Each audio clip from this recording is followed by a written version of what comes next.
Welcome to the Whose Body Is It podcast. I'm your host, Isabella Malvin.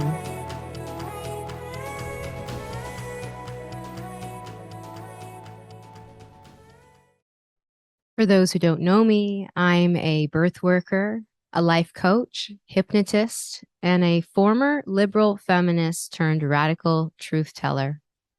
On this podcast, I expose the forces at play attempting to control our minds and bodies, such as transgender ideology, pornography, prostitution, and so much more. Together, we'll untangle patriarchal lies as you listen to jaw-dropping interviews with women from around the world. Warning, while listening to this podcast, you might find yourself triggered or perhaps notice where you've been biting your tongue on the issues that matter most to you. In my coaching and hypnosis, I help women and men stop getting triggered by every single thing, cultivate resilience, stop unwanted behaviors, and increase self-confidence. You can book your first session at whosebodyisit.com, and you can find that link in the episode show notes. And I just want to say that it's because of your endless support that I'm able to interview amazing women, get their stories out, and produce regular episodes for you. So with that being said, please like, comment, and subscribe to my channel on YouTube. And if you're listening in, leave a rating and review on Apple Podcasts or Spotify. And also consider making a financial contribution via the link in my show notes. You can also visit my activist sticker shop. My pro-woman stickers have the power to intercept transhumanist programming. So take a photo of your stickers out in the wild and tag me on Instagram at Whose Body Is It. Without further ado, let's get into this week's story. Shira Richter is a researcher, filmmaker, and multimedia artist whose work on motherhood, mother's work, and living in a military state confronts a dominant narrative. She's been censored for covering topics such as friendship between Israeli and Palestinian women and postpartum depression. Shira notes that mainstream media represents the interests of the state, whether that's regarding healthcare, war, or women's bodies. The media, like the state, wants ordinary people to carry out embittered battles on their behalf. Shira is no stranger to controversy as one of the original signers of the 2015 Open Letter to Manna, authored by Mary Lou Singleton, which protested the removal of the words women and mother in their educational materials. In this episode, we explore the intersection of the scamdemic, transgender ideology, industrial birth practices, and female erasure within the context of Israel. We also get into the expectations of Israeli Jewish mothers to circumcise their baby boys and to send them to war. Shira and I also discuss the success of the 3 in-person events we put together in Israel this past August. Shira, oh, I'm so excited to finally record an episode with you. We had an epic time in Israel just less than a month ago. Before we get into the events and everything that we just did, can you first just start off by introducing yourself and telling my audience, who you are and what you do? I'm one of those that is very hard to define. Because I kind of research what is, not a subject. I research the status, the socioeconomic, artistic status of a mother and mother's work. I do it through different mediums and different ways, and I publish different pieces of work. For instance, I started out as a filmmaker, and I made a film, and then I became a mother and I couldn't make films anymore. So I started making photo exhibitions, actually the photo and text exhibitions and video art. And then I continued publishing via creating visual performance lectures, which I performed in dozens of conferences in Israel and out of Israel. And at the same time, I also published a few chapters in books, both academic and peer-reviewed, and also chapters in Israeli books on subjects like postpartum depression and the status of a mother, etc. So, and I've also been an activist in trying to, actually, this is interesting, trying to convince the formal educational system to include gender consciousness studies in the educational system. Now, why is this important? Because what I meant when I became active on this subject and what now is being, how people now think about gender consciousness and gender education in the educational system are two different things. So I started out very naively. Well, when I look at it now, it's naively, but basically my focus is always on the status of a mother, and I look at it through the economy, I look at it through the arts, I look at it through cinema, I look at it through the court system, I look at it through my activism with women who have violent ex-husbands. I look at it through the educational system. I kind of, my life, I treat my life and everyday life as something that's worthy of researching. So I meet things during just living, going through life. What's so interesting about, getting to know you, for me, getting to know you and doing this interview and collaborating on these events is, we're not, this episode and your work is not, female erasure in the context of North America. You're dealing with a very specific context of female erasure, which we'll get into, which is, from a military state, from the perspective of a mother who was making radical decisions for her sons and her family, 20 years ago, from the perspective of someone who's been in one of the places in the world in the past 2 years that had some of the most restrictive orders and mandates in place around COVID. So I just find it so fascinating. There are so many layers of what what you're doing in that we have this overlap, right? We have these intersections of, like our criticism around COVID and being gender critical, but there's so many more layers to your particular location in the world. And I really, it was so fascinating meeting all of the Israeli TERFs because they're very different from the UK TERFs or the American TERFs or the Australian TERFs. Like it's a very, very particular intersection, and you add the element of COVID critical. So you're not unfamiliar with being canceled, and for just from using the word Israel, from being an Israeli artist. And I wondered if you could speak to the perspective of being, a mother in a military state or even just a person in a military state. And then what that has meant, maybe we'll get into a bit later, what that has meant for you're even trying to talk about your art, let alone gender criticism or COVID, as an Israeli woman going abroad. Yeah, it's interesting because I met cancel culture in many ways before it even started the way we know it today. As an Israeli, first, I think maybe I'll start from what I met regarding the media, because a lot of what's happening in COVID is like, why did when you look at what's happening in the pandemic, in the big, it's a con work. That's con job. It's a con job. And a lot of what's happening now, I mean, in order to understand it, people are learning about, media, for instance, censorship by the media.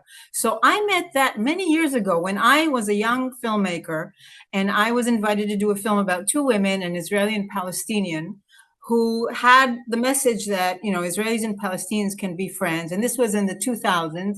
And they decided to take their friendship to the test and threw it into this crazy only women Jeep rally in the desert, in the Sahara Desert of Morocco, the Moroccan Sahara Desert. And I followed them, and I was chosen to do this film because I'm a feminist, and because my works, I was very young, but they knew, people who invited me to do it knew that I was a feminist and I did things about women. Okay, I made a film about women's subjective sexuality before this, and I became a little bit famous, just locally famous. So, but then I found out that I wanted to make a film about friendship, about two women from two different states who say, we are women, we are mothers, we don't want this war, we don't want this bloodshed, our hearts are breaking, and let's do something in order to gather attention. So they participated as a team in this Jeep rally.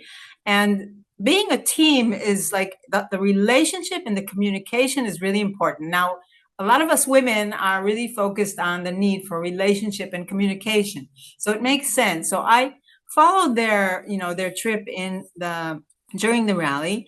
And my intention was basically their intention. I wanted to kind of get inside, and sit inside their car with my camera during this really, really tough Jeep rally, and kind of see, what does a working relationship look like in a really tough test of the friendship, because this is a test, it's not easy. Doing this Jeep rally is like, people died there. It was, very, very hot. It was, I think, 40 degrees or something. And it's just a competition, it's a competition. And so here I am coming from Israel, and I want to take a look at their friendship.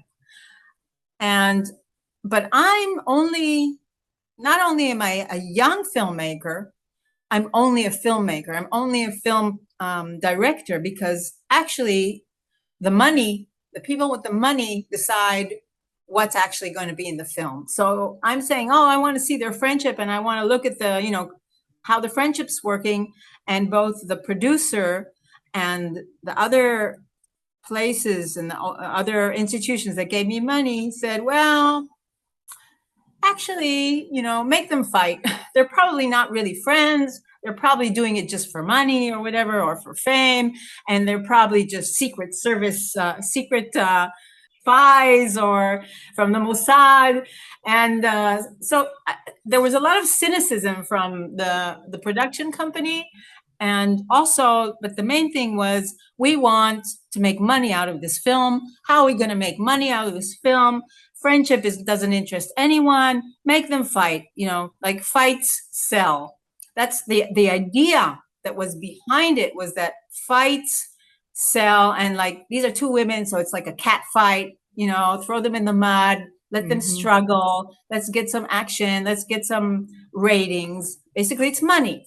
So here I am. I want to make a film about friendship and how friendship works, and what's this glue that connects these people, where most of us are fighting. But the money, the production company says to me, no, make them fight. So these are two different films. And actually, that's when I understood several things. I understood the driving motivation behind media, which is money, and they think that blood sells. And that's why we have so much violence on TV, because they think conflict sells and fighting sells and makes money. So they have an interest so that things are bloody and violent. That's one thing. And twisting, taking something and making it into something else.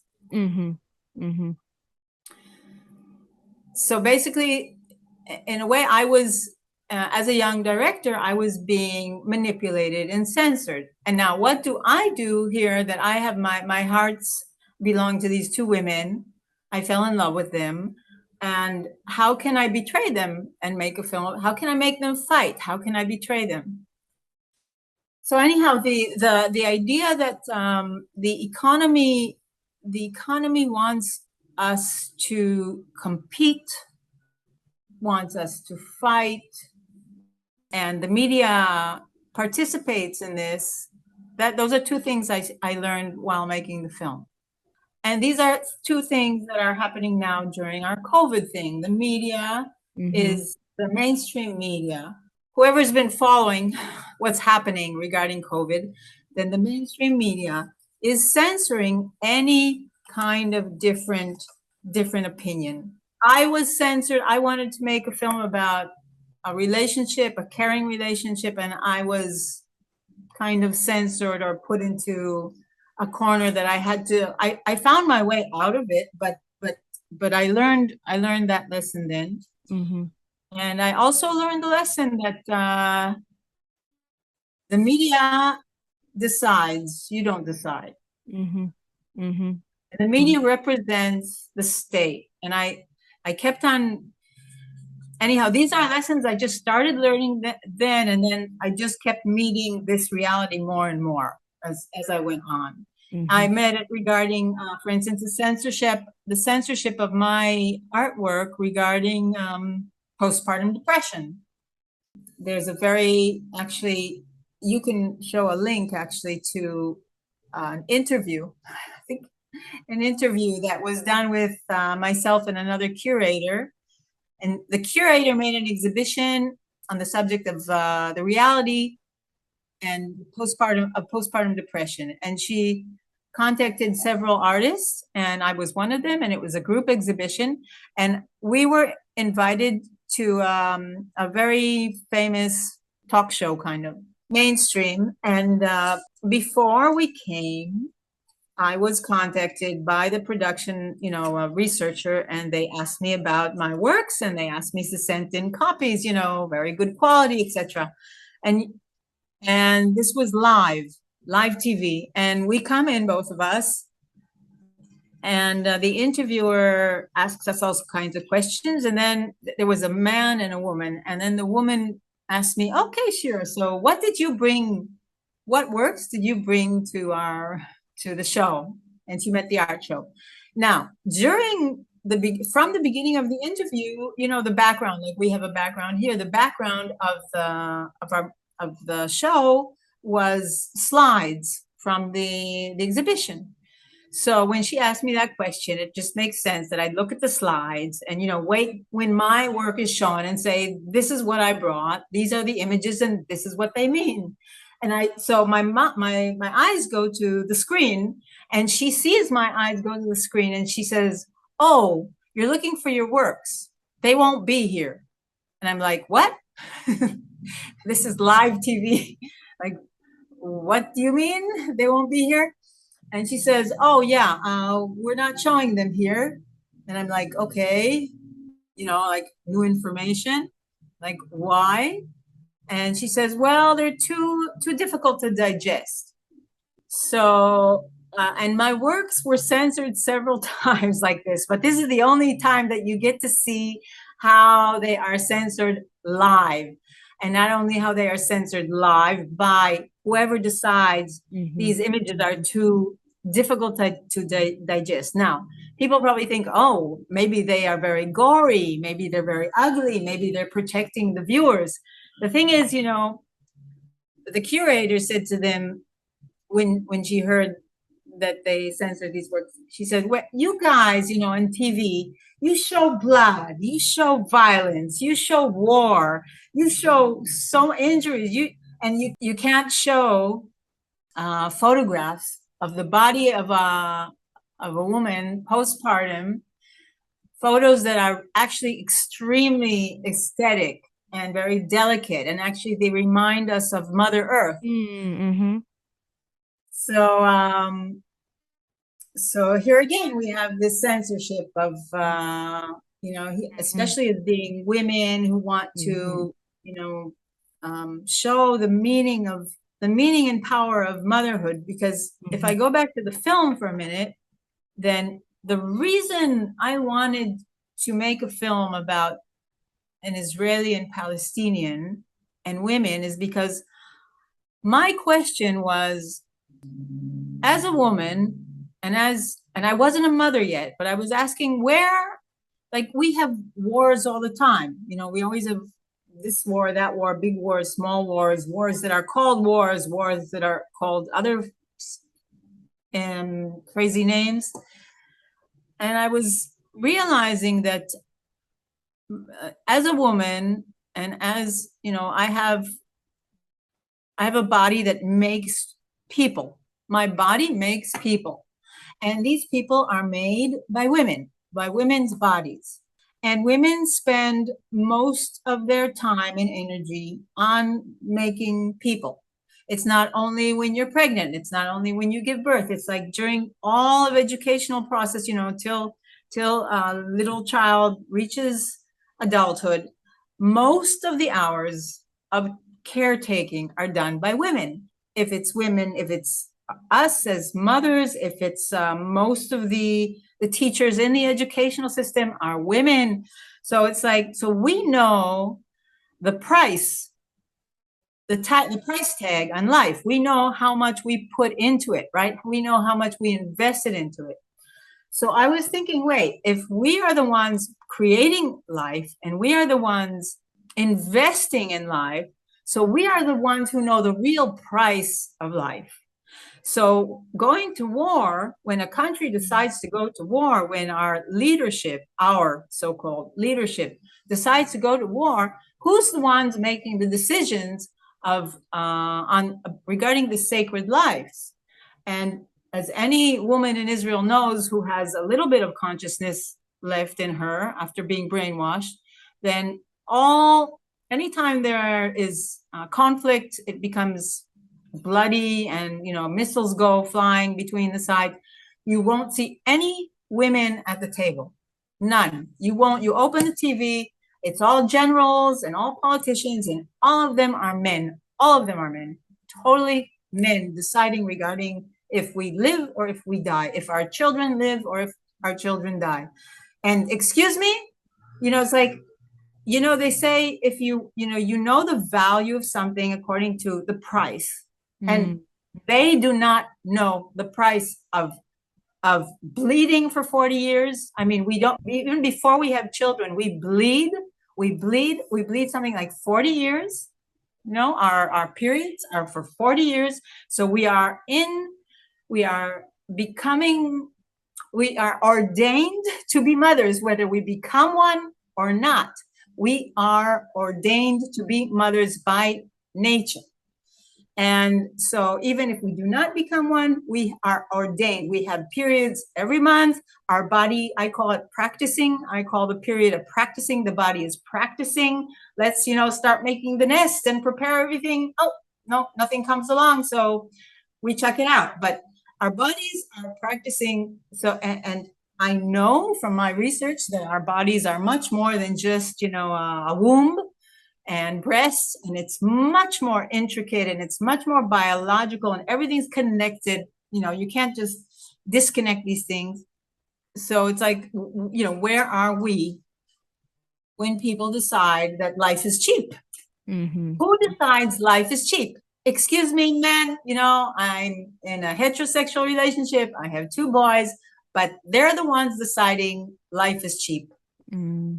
And that's what made me, that's one of the things that I think it's the most central reason I decided to continue with this subject. I also, of course, became a real life mother, and I kept on meeting the erasure of me, my work, my feelings, my needs, my body, my existence, my thoughts, my subjectivity everywhere. So I continued researching this subject because I wanted to exist and I wanted to value my own experience. But I also felt that it's a political act, especially in Israel, especially with the awful conflict we have here. I mean, one of my last performance lectures, my international lectures before COVID was in Berlin, in the foreign ministry of Berlin.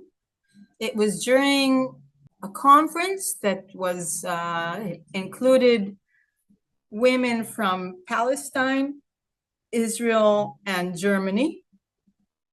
It was the initiative of a German woman who felt very responsible, for the conflict in Israel, and she put a lot of work into the subject.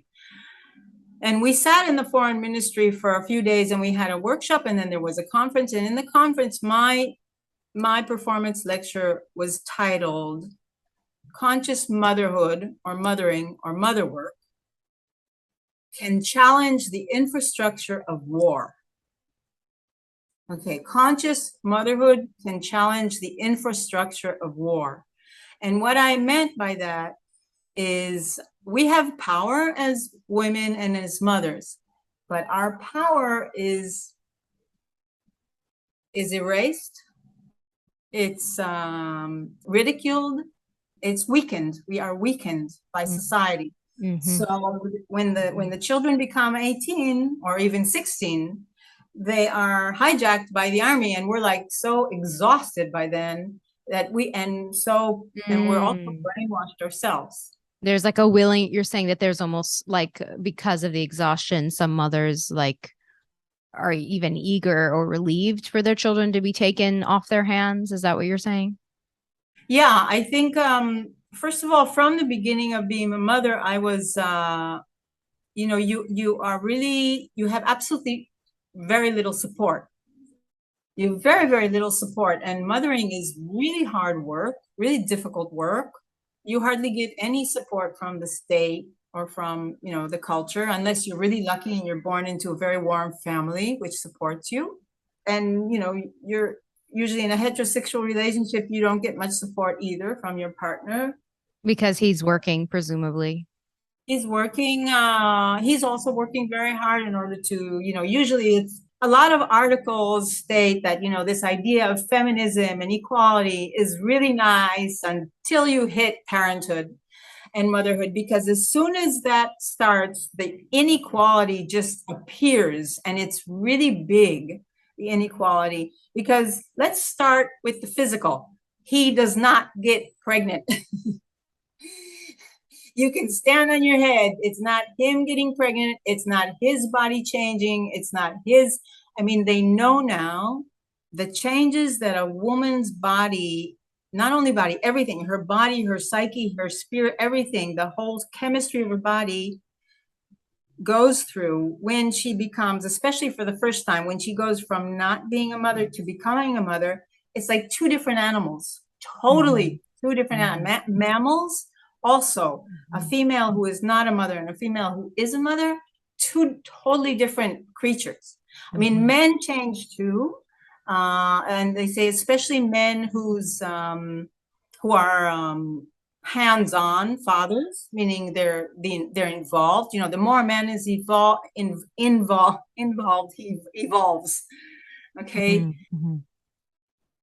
Well, we were never equal. I think. Well, if I tell me if I'm hearing you wrong, but you're saying that that when you any kind of illusion that you were equal, like biologically equal, or that it would be kind of, you'd be on these two parallel paths forever, was kind of blown apart. And I think that's the danger of the equality narrative that we've been sold in like leftist feminism. We were never equal, and that's okay, because our differences, like if our differences are fostered, and if our differences are supported and acknowledged, like only one of us is gonna get pregnant and have a baby and give birth, only one of us is going to be the responsible for keeping the babies alive, like feeding the babies, like acknowledging that, like starting from that, and then building a structure and support system around those biological truths would, will totally and does totally throw the equality narrative, out the window. But when they're, here, and I know this is the thing in Israel too, like men feel like men, I've had men say to me, just the most ridiculous things, like about, I was talking about how the breast forms the shape of the palate in the baby's mouth. Like the breast is, breastfeeding up until age 2, like will form the oral life of the baby, like forever, will be the determining factor on the baby's oral health, right? Not just their immune system and all those other things. And an Israeli man said to me, and again, men say this here too, it's not specific to to men in Israel. But, he said to me, but, they make bottles that are shaped like breasts now. And he was, like trying to say that there is some kind of replacement, which is the female erasure, the mother erasure, just an extension of that. And what I was hearing when he was saying that was, but how will I connect with my baby? How will I feel equally responsible for nourishing and feeding my baby? Well, that's not your job. Like, actually, you should have no part in that because it's really not about you. That part is about the mother baby. Breastfeeding is about mother baby. It's not about dad. So, what can the dads do? Obviously, the dads can do a lot. They can be in service. They can be cooking. They can be cleaning. They can, be nourishing in so many other ways. So, anyway, I think like the shock of what you're describing, like becoming a new mother in that paradigm, or thinking, even going, which is most women's experience, or thinking that, postpartum is going to be some kind of 50-50 experience, that suffering is okay because we're not in the clan, we're not in the, the village, and there's this expectation that is totally contradictory to the biological reality of motherhood. So you had mentioned, and again, maybe we won't get into it in so much detail, but from what you've shared with me, like you had a pretty typical industrial birth experience where you were surveilled and you were treated like property. And like that was also like a huge part of your like awakening of like, well, does my voice matter? Do my wants matter? Like, how come no one told me that I was going to have this stretched belly and all this extra skin after giving birth to twin boys, vaginally and like, Yeah. and the sad part is like, like your experience is still kind of radical on the spectrum of industrial birth. Like the fact that you gave birth vaginally to your twin boys, the fact that you decided not to circumcise. I mean, those are radical moves, even in the context of having a conventional kind of industrial birth experience, which is it's just such a low, obviously we know that's such a low standard. You told me about Mother's Day being canceled in Israel. Can you speak to that? Yeah. Yeah.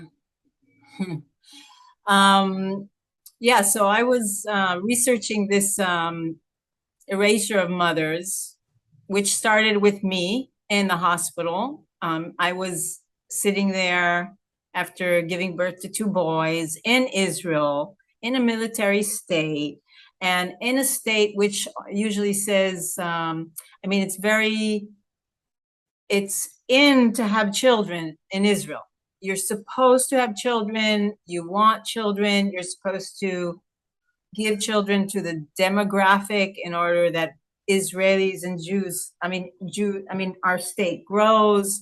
And if you do not have children, you are really, really looked down on. Really, it's really difficult to decide that you don't want children in Israel. It's a huge taboo, huge. And there's an Israeli researcher who writes about this. But anyhow, here I am in the hospital. I gave birth to not one, but to two new Jewish babies, right? Two And they are boys. two boys. So I'm like, I'm the queen, right? Here I am. Where's the red carpet for me? I mean, here I am finally at the height of the meaning of me being a woman in Israel and Judaism. And I was treated like shit in the hospital. I was really treated like shit. I was treated, and it was so, and it's also, there's this deep, deep meaning of, it's so meaningful of being the co-creator of a human being. So also spiritually, there's something very meaningful. And the way that the nurses and the people in the hospital and even my extended family treated it was so empty. So that made me say something's really, really askew here. Something is not healthy here. There's I mean, if this is how a woman is treated at the height of her womanhood, especially here, then no wonder our world is in such shitty situation. And and that's how I started researching my needs were erased, my thoughts were erased, my experience was erased. And then I discovered that Mother's Day in Israel was canceled. Talking about cancel culture. It was canceled, 10 years ago or something? And I'm like, what? Why? It was canceled because how convenient, because we want to be nice to people who don't have mothers, whose mothers died, or who were adopted. The reasons for canceling a mother are always positive reasons. The reasons are always positive. That's the same thing with the COVID. It's always for the good of the family, for the good of society, for the good of grandma and grandpa. Go get, inoculated. It's always, the reasons are, cameras are all over and it's for your protection. So it was a positive reason that Mother's Day was canceled. And in fact, most of mothers who I talk to about this say, it's not fair to children who don't have a mother. And then when I say, wait a minute, we can add another day, or we can, anyhow, it was turned into Family's Day. This gets even more interesting, is that Mother's Day was actually, in Israel, was created in thanks to a woman who was not a mother, which is really interesting because a similar thing happened in the United States. In the United States, Mother's Day was created, it has two mothers. There probably are more, but it is two mothers who created Mother's Day. One of them herself was not a mother. That's Anna Reeves. Anna Reeves, I think her name is Anna Reeves.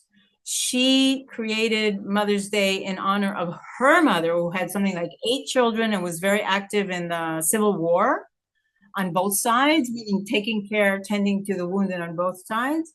So she wanted to honor a lot of her mother's work, and she herself was not a mother, but she lobbied for Mother's Day in the United States, and she convinced President Wilson to create a day in the calendar, the American calendar, for Mother's Day.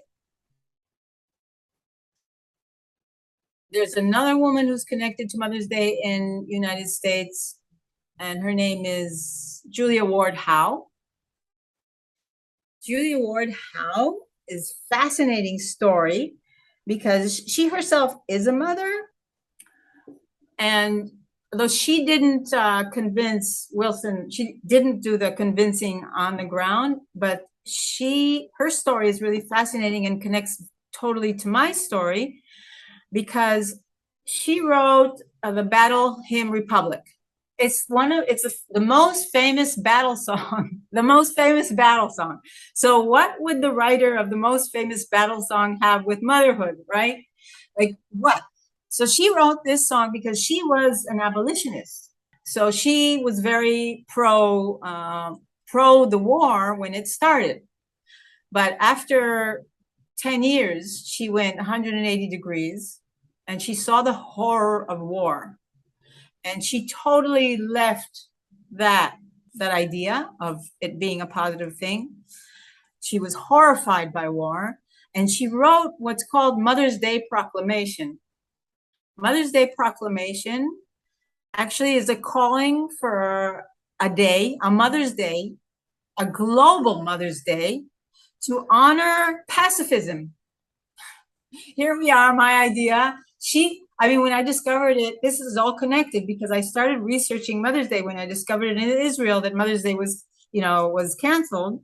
Then I started looking for Mother's Day all in different countries, and I found out, and I discovered her work, which now actually there's more, you can find it more online. Then you could hardly find it. Like 10 years ago, it was hardly mentioned. And so her Mother's Day Proclamation, which did not become as famous, of course, as the Battle Hymn Republic, the song, because who cares about moms, is beautiful. It's so beautiful because it's pacifistic. She said, we as mothers, we need to all connect as mothers, meaning she was talking about solidarity. She was talking about political solidarity.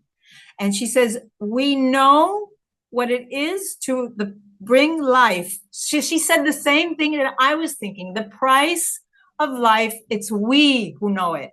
We know what it takes to create a human being. And we will not agree that these precious lives be taken by greed and capitalistic interests. And we refuse. That is being a refusnik, which is called in Israel refusnik, to refuse to go to war, which is a shameful thing to be in Israel. And that is, she wrote this declaration, and she wanted women to swear to each other, and women, and especially mothers, to swear to each other that I will not let my son kill your son. Wow. Think about that. I will not. That's like, a connection between women. It still gives me goosebumps when I discovered it. That's what I was meaning. I will not let my son kill your son. That is our pact as mothers who know what the price of life is. We know the price of life. We know how much it costs. We know it from a visceral way. We know it. Wow, that is really powerful. I mean, yeah, when you shared the history of Mother's Day in the US and the fact that it was canceled in Israel, my jaw just dropped. I was like, I'm sorry, what? What? Family Day? So this kind of neutralizing of the mother, the equality narrative being pushed really hard in Israel for the purpose of women going to the army.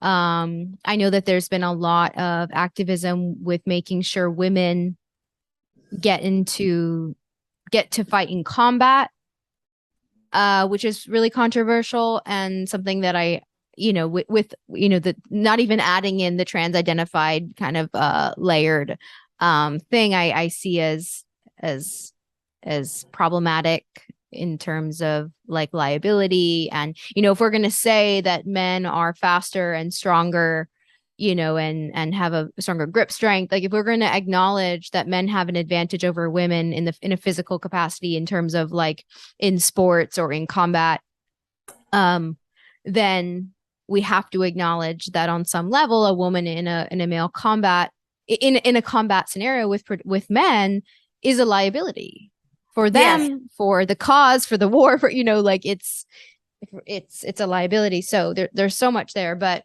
yeah, I mean, so what we're doing now is really like pulling examples of female erasure, mother erasure, in Israel, and you're speaking to like the pact amongst mothers, and then also the betrayal that you felt like being a mother of twin boys, an experience you thought was going to be like treated with respect and love and dignity, that was totally you were just annihilated, which is the experience of women here as well, birthing in the system. So here, any American Jew knows that if you're going to a synagogue, whether you're a male or female, you're going to have a mitzvah. You're going to have a bat mitzvah. If you're a girl, you're going to have a bar mitzvah. If you're a boy, you mentioned to me that the bat mitzvah, so the mitzvah for girls coming of age, is a relatively new phenomena in Israel, and that, yeah, maybe you can share, like, as a girl, what that experience was like for you. Yeah, I'm in my 50s, so this was a while ago that our family dealt with bat mitzvah, which is or bar mitzvah. Bar mitzvah is for the boys and bat mitzvah is for the girls. And remember this because it's important. What happened is that actually a few years ago there was a conference in Copenhagen. It was called Modernist 2, which is a group of women artists and researchers who research the subject of the mother. maternal, mother, the status in academic and artistic ways. And one of the participants, a good friend of mine and a great artist, her name is Courtney Kessel, and she contacted several artists, and we are very connected because we're mothers, we're artists, and we all realize that even it's like you don't have to be in Israel to realize that something's really sick in our Western culture when you become a mother, because you start looking at culture and the way it works through your child. It's really important because it's a transition that you see. Suddenly you look at how the world works and you look at your child, and your child is entering this world, and it's suddenly the violence and suddenly the competition, and suddenly it becomes very clear that something's sick. It's not the world that you want for your child. So we all share this point of view, and we share this point of view also as artists who were told as women actually not to have children because that would ruin our artistic career. I mean, even in 2014, another two women in Dallas, artists who I cooperated with, also told me that it was that they were told, becoming a mother would ruin your career. So anyhow, we all connect around this idea that we need a different culture. We want different values and different ethics because we want our children to go into a world that we like. Very simple. Anyhow, so we have this conference. It's called the Motherness 2, and she did a performance, and this performance was with her daughter. She does projects with her daughter, and her daughter became, I think it was 12 or 13, and she says, she's transitioning, she's becoming a woman, and I want to do a ceremony, and each of my friends, my women friends, conscious feminist artists, please, offer my daughter something for this transition, and we're all artists. So I'm like, okay, great, super. And I started thinking what I want to give her and what I want to, what wisdom I have that I can offer her.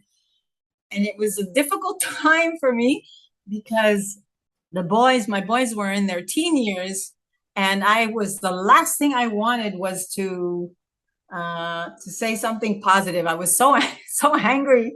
It was so difficult this time for me of both being in my menopause and them being in their teen years. But I was thinking, okay, I was trying to think, what will I give to her? And I thought back of my life when I had my bat mitzvah, when I transitioned into a 12 or 13-year-old. And then I'm thinking, and there's nothing there. There's nothing and I'm like, wait a minute. Did I have a bat mitzvah? I didn't remember. I had absolutely no memory at all. I did remember that my brothers who are younger than me had, because I created the invitation for the events for both of them. So I'm the graphic artist, I'm the artist of the family, and I remember enjoying it very much, making the invitation for their bar mitzvah.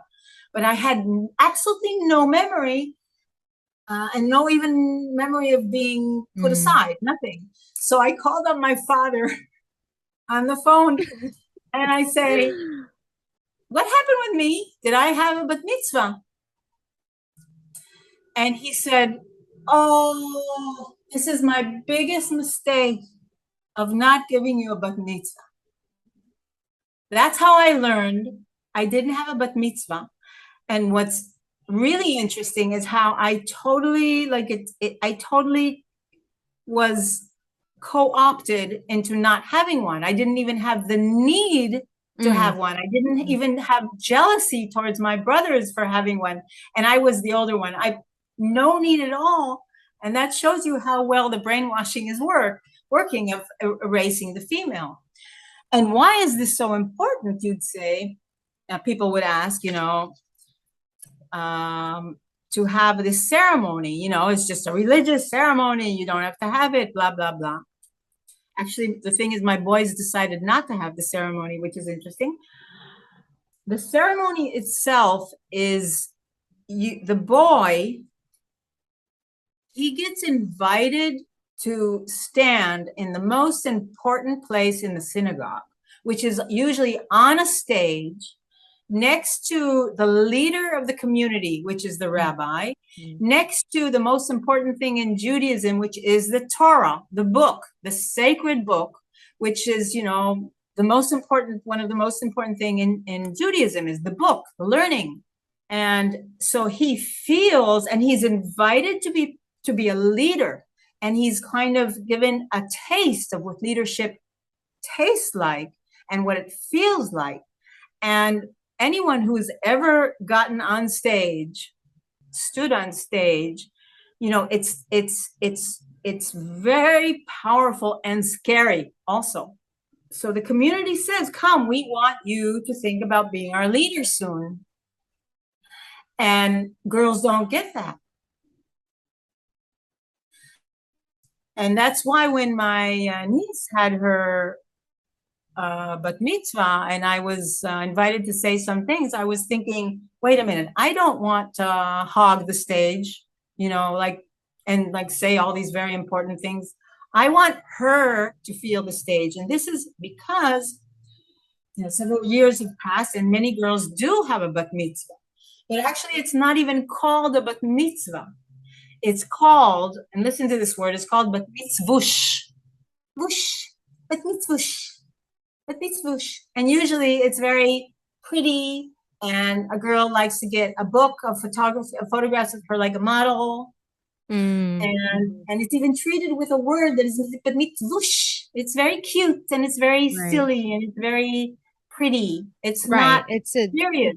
It's like you spend like a couple weeks in Israel and you'll hear people say Hayush. It's like a cutesy way. It's like a cutesy kind of add-on to any word. Hayush, Bayush. Yeah.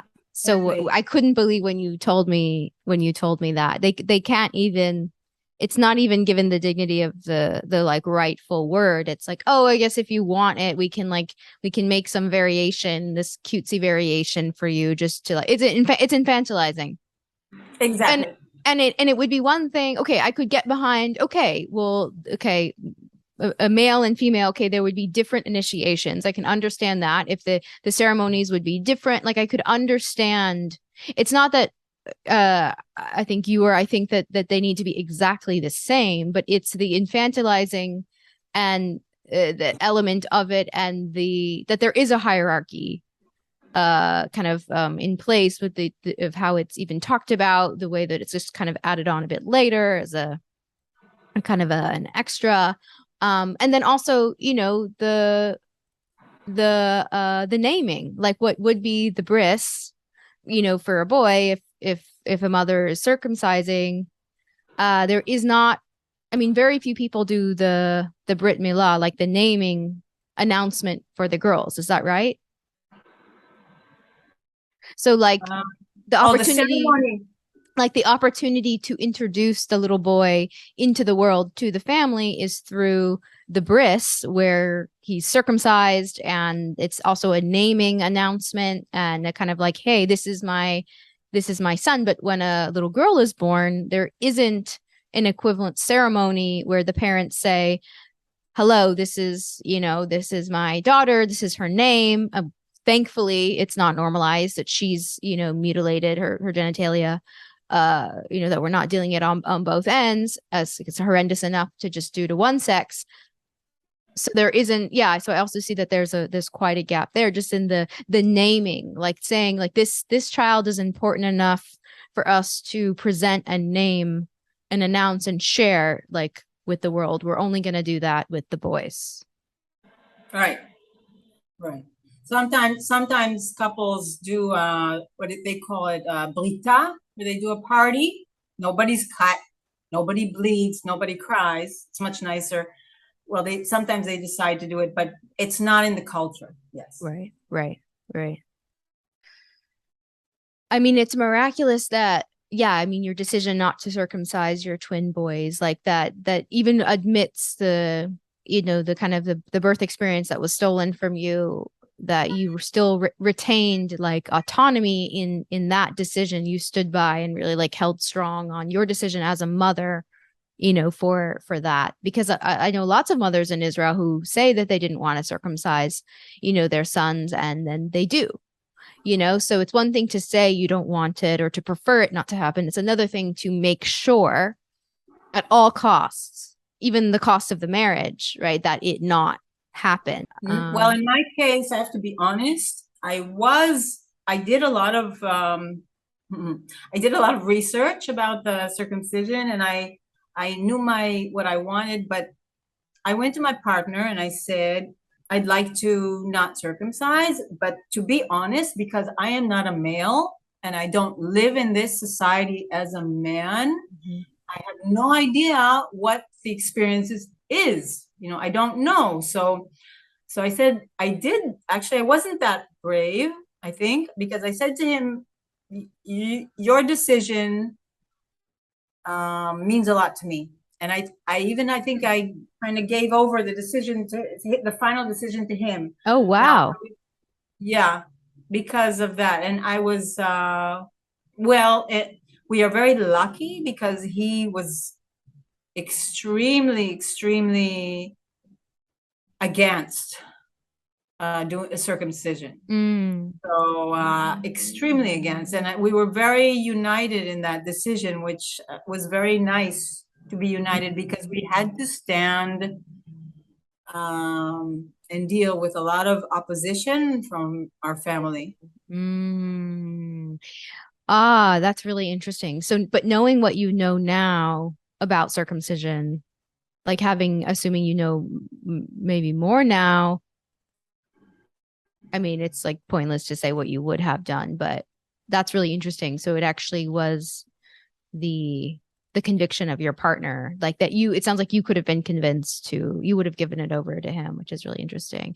So wow, that's really, thanks for clarifying that. And it is, yeah. I mean, here that's a kind of an unusual situation, or I think one that I come across or hear of less frequently. It's usually, like the situation I described where the mother is, really doesn't want to, and the husband does, and it's like an ongoing fight and battle. And like the buildup also, if you're not choosing to know the sex of the baby until the baby's born, like it adds to like that building tension. Okay, well, what are we gonna do? Do we want to know now so we can make a decision? Can we be really, anyway, maybe let's move into now, our connection, and then maybe your discovery of the manna letter that Mary Lou authored, which for those of you who aren't familiar or haven't listened to my episodes with Mary Lou Singleton, Mary Lou Singleton is a nurse practitioner and midwife, a lifelong women's activist who authored a letter, and invited women from all over the world to sign a letter opposing the erasure of the words woman and mother from the core competency programs for the North American Midwives Association material. And so Shira is on that letter. She was one of the women who signed that letter, which is amazing. And because I first heard, I think I've maybe told you this, but I heard about that letter as a terrible, hateful letter circulating when I did my doula training in Brooklyn in 2016. And so I didn't know who any of the women were. I just knew they were described as like elder midwives, or my trainers were just so disappointed. Yeah, I mean, some of them were like in their 30s and 40s who had signed, but some of them were like really truly were elder midwives. But yeah, it was so disappointing that all these hateful women had signed this like non-inclusive letter, blah blah blah. So okay, so you're in Israel, you're researching the erasure of the mother, and then you find out that the word mother is being forbidden. I couldn't breathe. And I still can't breathe because it's like first of all, I for 2 decades I'm researching the erasure of the mother, and it was like 2015, I think I discovered it. So I'm like a decade and a half into this subject, and I researched not only in Israel, but in different cultures and backwards in history and in cinema and in art and in biology and in anthropology. I mean, I'm multidisciplinary. I say, okay, well, what's going on here, and what's going on here, and what's going on here, and psychotherapy and in psychiatry. It's everywhere.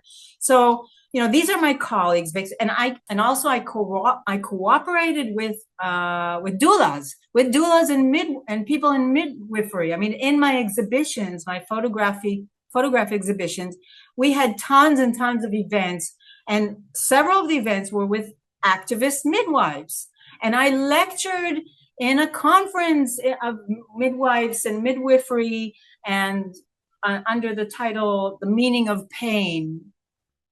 In 2004, this was. So I'm connected, to these amazing health workers, and to see them erasing the word mother from the most important organization for pregnant women and birthing women and new mothers. I just couldn't, these women I thought they know about the erasure of a mother. Don't they see that this is what they're cooperating with? I mean, it still will make me rage. I cannot be indifferent. I cannot be indifferent to this. This really makes me so angry and so sad. This is really living in a crazy, lunatic world, that midwives and birth workers who know the history of women in medicine as well. I mean, and what know the erasure of how can this be happening? So I was like, yeah, I was and I was connected to Mary Lou through Facebook. So I know Facebook is very evil and doing tons of censorship now, but it did help me connect to international colleagues, and because researching the mother is such the mother's status and mother work and mother labor and invisible labor is such a sidekick and such a boutique thing to do. I was looking for my friends, internationally, and Mary Lou just is amazing. I mean, Mary Lou Singleton is so brave, so brave, and really a woman after my own heart. So that's how I connected to her. And then I still, like, at the beginning when I saw this happen, it's like I didn't understand what was happening. I didn't understand at all why it was happening. I kind of started looking into it, and I read what Mary Lou wrote about, but I didn't understand it yet enough. And but then I met it again. In 2019, I think I was invited to talk at a conference in England, in King's College University in London. And the subject of the conference was motherhood, gender, and language. I was asked by Diana Gravina, who produced the conference, like, the main question was, it's like, why don't we change the word mother into a more inclusive term like parent? Answer that question. And I wrote, she said, answer that with a text, and I answered it, and I made a video, and I also made an image about why I, Shira Richter, who researches motherhood and mother work, insist on holding on to the word mother. And I talked about that at the conference, and I made an image in which I show myself sitting and actually holding on to a cast of my pregnant belly. You know how lots of women do. And I just sat and held on to that belly with my bare hands, saying, I insist on holding on to the word mother. This is not, we do not get rid of the word mother. And in the conference itself, I sat and listened to one of the speakers. There was more than one of speakers who explained why mother is a not inclusive term, and she or he, excuse me, I don't give a fuck about these people when they're erasing me. I mean, it's like you guys and gals are talking about inclusivity. You are talking about bringing everybody in so everybody feels belonging. But don't you realize that when you show the word, the sentence on this big screen where it says pregnant woman, and you cross out the word mother, you cross it out in front of, in this big hall of a very famous university in London, and you cross out the word mother, don't you see what you are doing? That is crossing out somebody else. That is not inclusive. That is not inclusivity. That is crossing out and erasing me. Now, you want to be in the language? I'm all for that. I'm for everyone feeling invited and comfortable and belonging. We can add your name, but why do you have to take me? Why do you have to take me, Shira, who wants to be called a mother and a woman, and who bled as a woman and a mother, and who fought as a woman and a mother, and who, you know, why are you crossing me out of history, of language, and language, especially as a Jew, language and the word is sacred. You do not do that. That is the most uninclusive thing in the world, and it makes me very, very angry, as you see here. I am not indifferent to this. This is lunacy. This is actual lunacy. And I was sitting there and I almost jumped out of my chair in misbelief of what it's like. How can't you, you know, trans people, you know, I'm all for you being in, but how can't you see the ludicrousness of what you are doing? But there are no trans people. Whatever. You tell me. We know this. There are no trans. There is no. It's just inaccurate. There are only women give birth.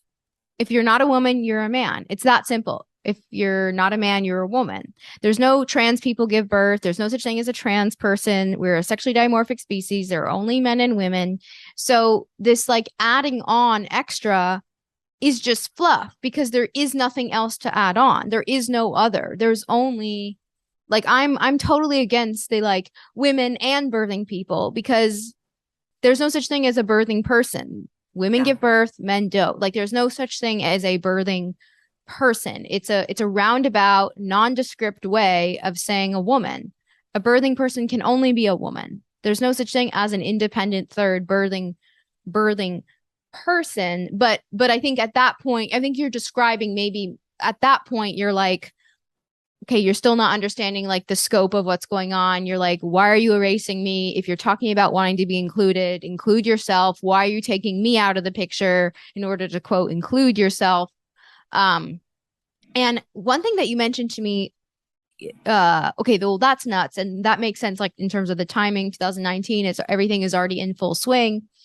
But you had mentioned that, and maybe we'll get into this when we talk about, you know, like my time in Israel with the events that we did, but that you had mentioned you were at a conference with, maybe it was, I don't know if it was this one, you were with another Israeli artist, speaker, feminist, and you got to the conference and they introduced you as Israeli/Palestinian, which is another erasure and horribly, as you mentioned to me, like, I'm so glad you pointed this out to me. It's like horribly offensive, right? For them to pretend that you and this other Israeli woman are representing Palestinian women. So there's more erasure, right? It's just, and it's not more than that. Like also, it's not just about erasure. It's just not accurate. Like you are not like legally or historically a Palestinian woman. Like it's just not, you just aren't, right? Just as a Palestinian woman isn't legally and historically an Israeli woman. So it's inaccurate. Well, it gets actually, it's very confusing because Israel, Palestine, the conflict, etc., is extremely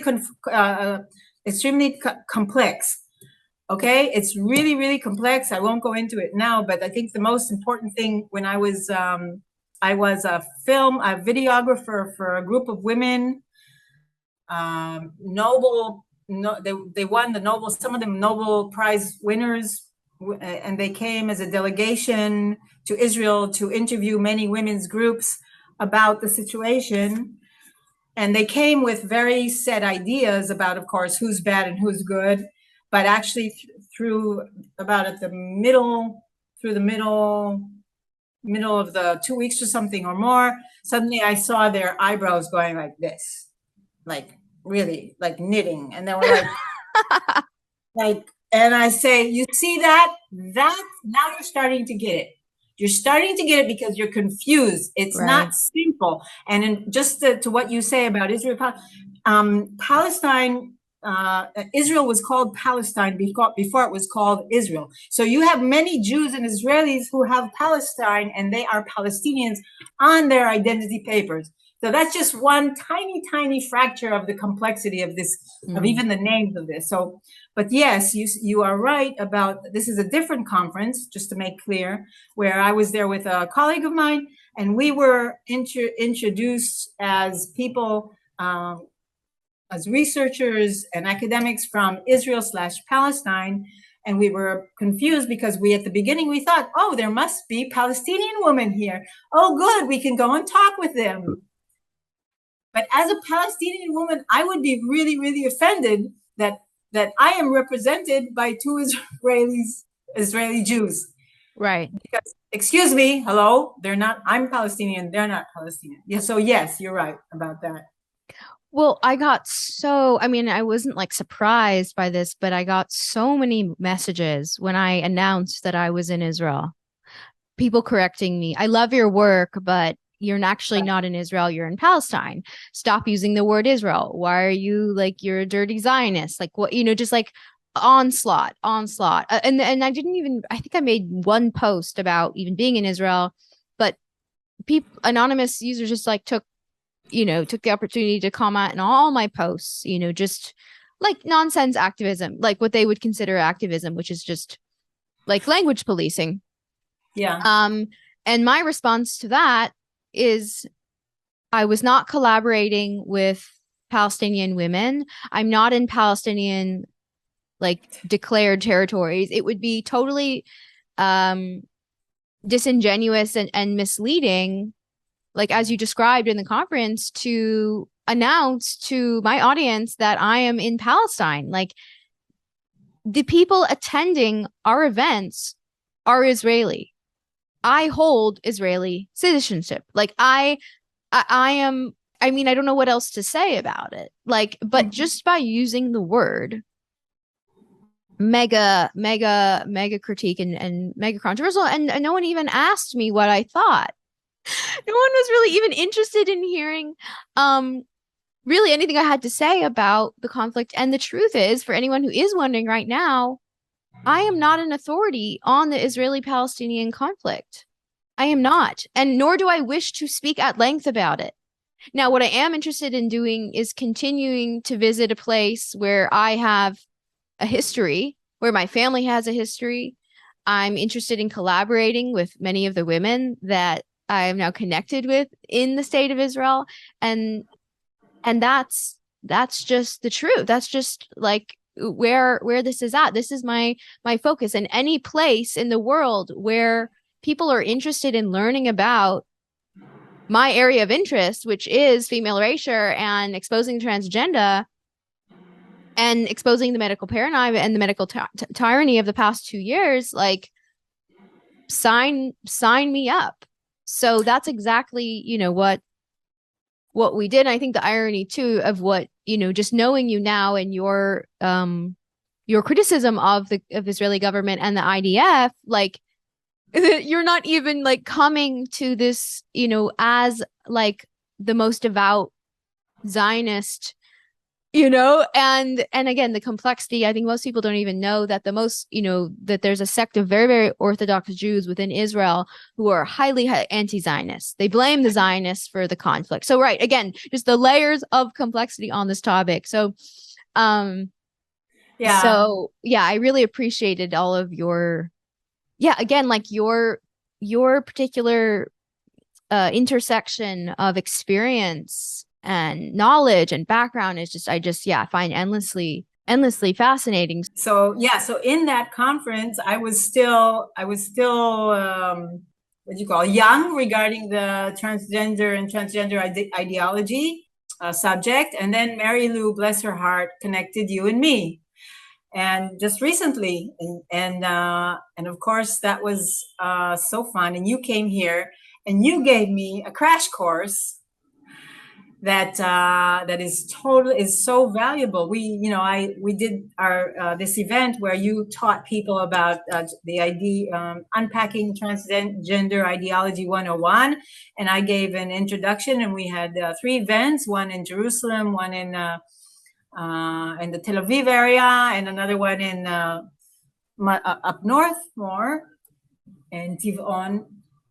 And wow, now all these things that you say now I know what you mean, because I learned from you, and I'm really, really, really grateful for that opportunity, both to Mary Lou and to you and to all the audience who's interested, because this idea of the erasure of the mother, who thought that it would be an international tragedy that is now that we have to object to, just as much as we have to object to the WHO wanting to be the deciders in how a country runs its health regime.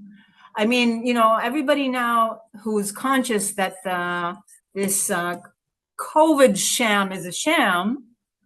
And if you're not conscious and you're listening to this, please, open your hearts and minds, because it is a sham. But who would think that the erasure of the mother is global, and it's the interest of the WHO as well, to erase the mother? Mm-hmm. How in 2022 is this issue still an issue? And who knew? I had no idea that, it's not only important for me because I'm a woman and a mother, it's global. When I was just meeting up with friends and people I hadn't seen in a while, and meeting new people in Israel, just more in a kind of a recreational capacity, people say, oh, it's not going on here. We don't have that in Israel. There's a level of denial. And I had to be like, no, you do. It's global. It's everywhere. And it might not be talked about as much here yet, but you have an advantage. You have an advantage that it's not as rampant, but it is creeping in. It is there. It's in the schools.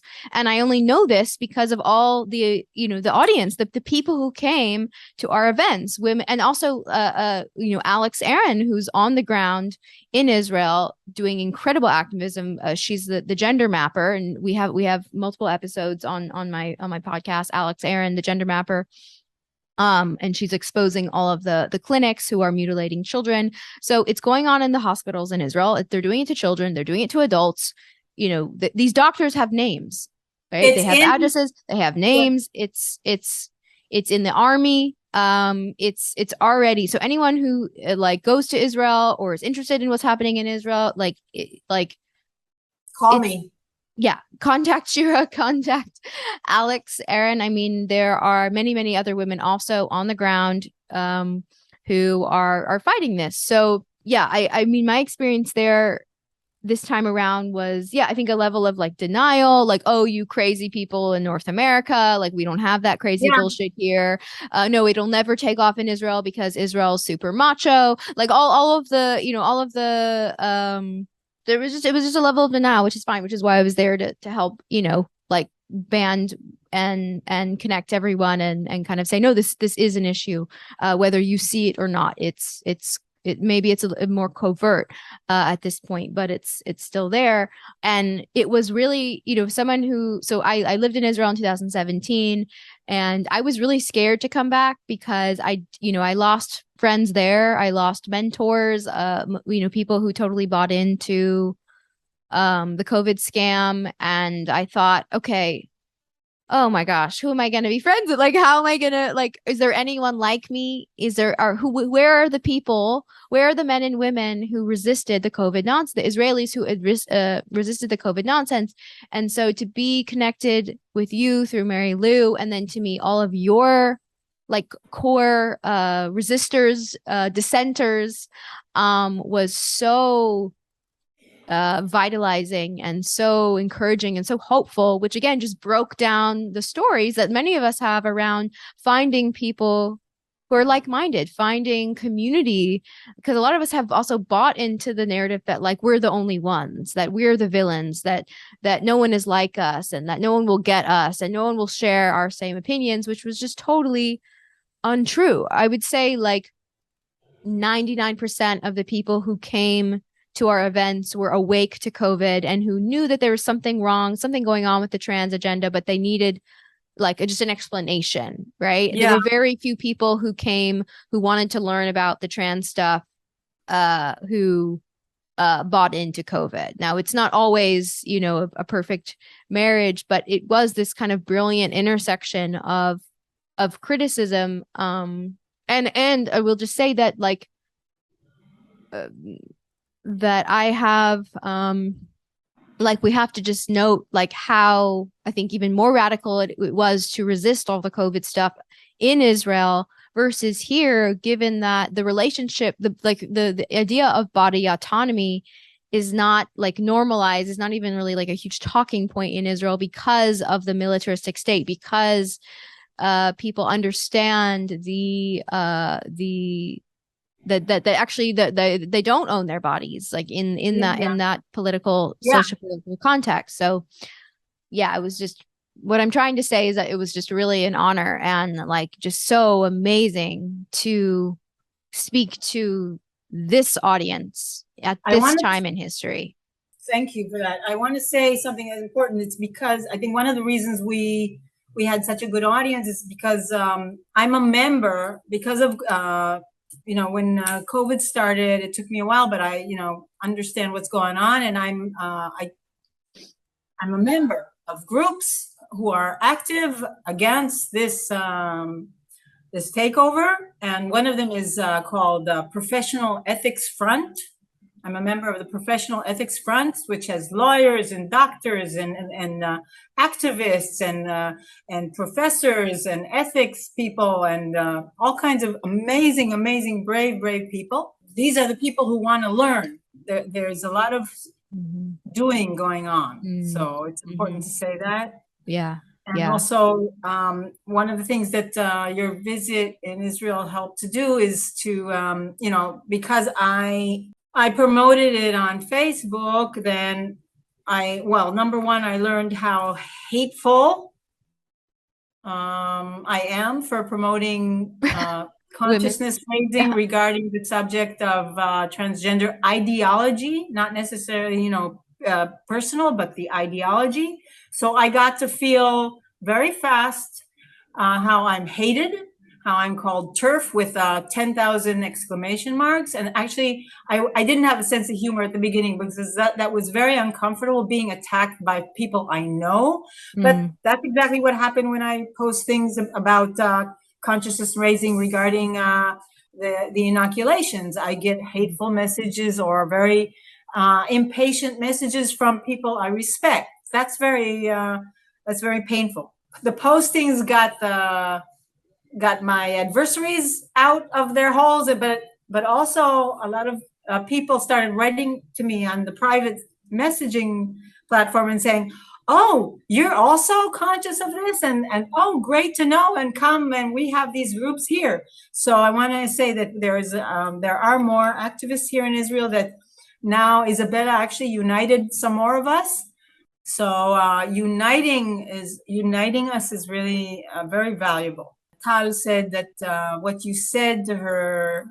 No, she said one thing that Isabella said that was very meaningful, and I hope it's okay. I'm quoting her here without asking her permission, but that now is a very important time in Israel that we need to stop it now because it's getting stronger and stronger.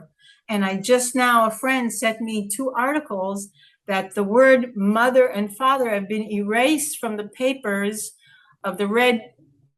It's not the Red Cross. It's something the red Magen David, the Star of David, which is actually the where you give blood. Mm. Soldiers are asked all the time to give blood. Mm. Hmm. And so the papers that they are given now, this is their 2 articles. There's no more father and mother written on these papers, only parent 1 and parent 2. And this is also happening in the educational system, in municipalities, and in other places. So it's already inside. Oh my gosh. Well, it makes sense for a global issue that we would be connected, that the women in this, like you and myself, are connected, that we have these global um connections, and this networking, doesn't have to stop at the local level. Now there's, yeah.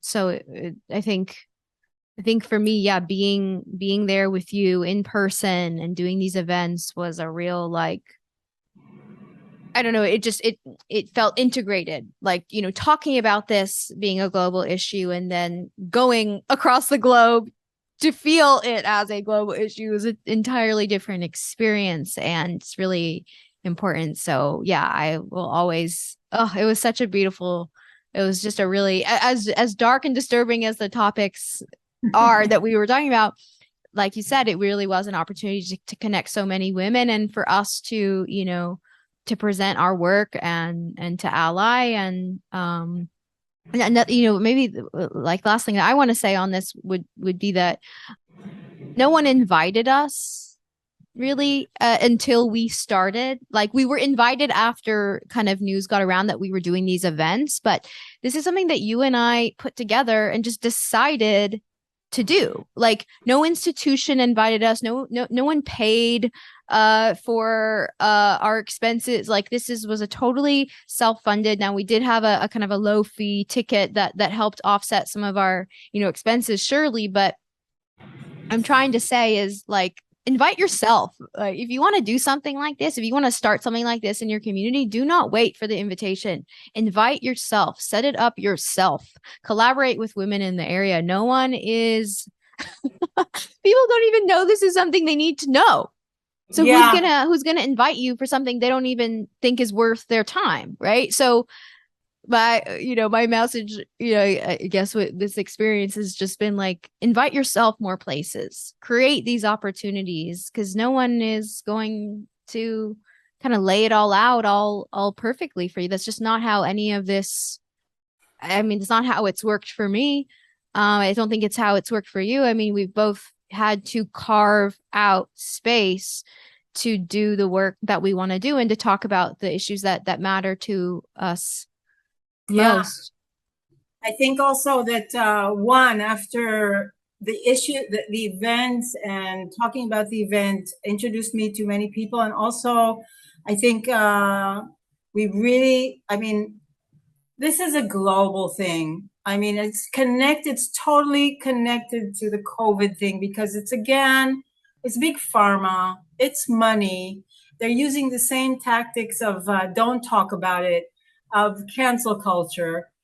Cancel culture, if you talk about anything regarding different research about the shots, it's cancel culture. Cancel culture, if you want to talk and research the issue of what is really done to young people's bodies in the transgender so-called taking on a new body or the right body. I mean, it's all the same. It's somebody who's the money. It's the same. It's the same who done it. It's the Mm-hmm. same dynamic. It's really similar. And because these bodies are these institutions, these organizations are so powerful and so united, actually, and have been working at this for so many years. We have Mm-hmm. no choice. We have to unite globally. We have to unite globally. I mean, as soon as I started talking about this to people who I know who didn't come, but they said, but suddenly someone says, "Oh, don't ask Shira. My daughter went through the Mm. stage that she wanted to transition. Oh, don't ask my son." Suddenly it's all under the surface. It's happening already, I didn't even know about how deep it is. So yeah, we can, finish on the, I think, tone of collaborating, and we need to collaborate. It's really, really important because it's very, very big. Yeah. Yep.